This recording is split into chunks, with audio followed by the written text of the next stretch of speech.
Okay. Yeah, today we're going to really put a turkey in here. In fact, I've already got it in there, but it's been thawing in the fridge for about 5 days, but it's still crunchy, got ice on the inside of it. So I got it in here on real low to kind of finish thawing it. And as soon as it gets thawed enough for me to get the giblets out, then I'll go ahead and crank it up and put some seasoning on it. This is the first time we've used this thing for anything big. But this is a really small turkey, and the reason for that is I've always cooked these things on open fire, and it's hard to deal with a really big turkey. So I always get the very smallest one they have because it's easier to mess with. But with this thing here, I think it'd be better to have a really, really big turkey, something that really fills this space up. But I wasn't planning on buying this thing when I bought the turkey, so that's a small one.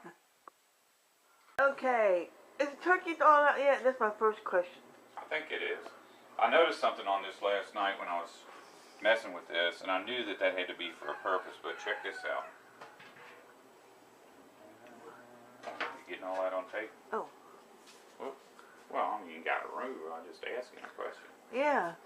Sure. Okay. I guess I better take this off so you can film the turkey. Anyway, I've been thawing it so I can get all this gadgetry out of it. And the giblets, I never get the giblets out. But I found the neck. It was frozen in there, and I got a bunch of ice out, which is what all this water is in here, because the ice melted. Do you need to drain that or leave it in there? What I really need is to get this plastic thing out of here. It's always a struggle. I mean, I always succeed at it. I probably need to go online and see if I can find a schematic of how this thing is put in so I can get it out easier. Is it out yet? Yeah, it's out. But now this is the tricky part. It's locating, and I know it's in here, but I never ever find it, and that's the giblets. They're in a little bag. It seemed like it would be. Oh, what's that there? No, that's just the tail, the butt. Oh. Look, I got them. Yay! First He time got in him. history. And look, I know most people probably don't do this. I always just throw the giblets in with the turkey and let them cook. I guess I'm going to have to open that up with a scissors. This can't be heat shrinked. It's paper. Ugh. There we go. It's better looking when it's cooked. Here's a gizzard.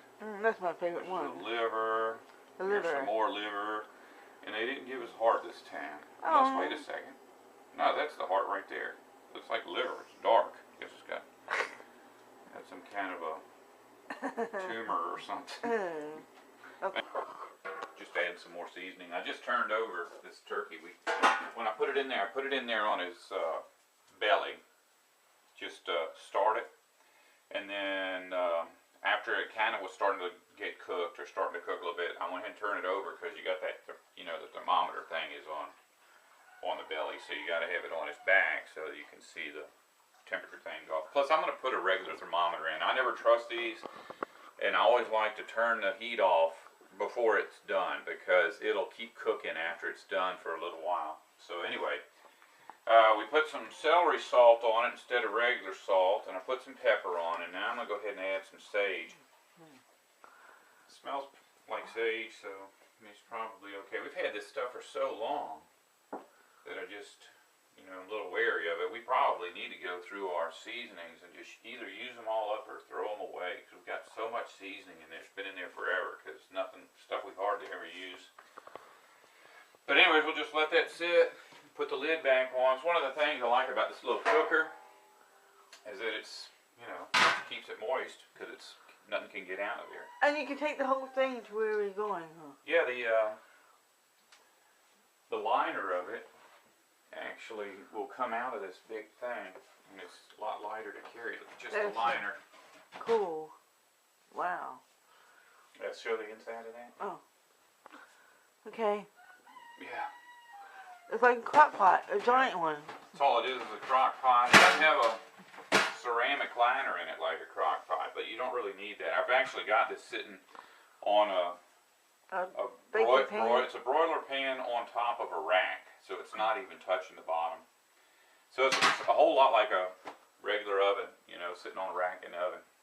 Okay, we will continue our turkey Oh yeah, the next video See? might be us cutting it.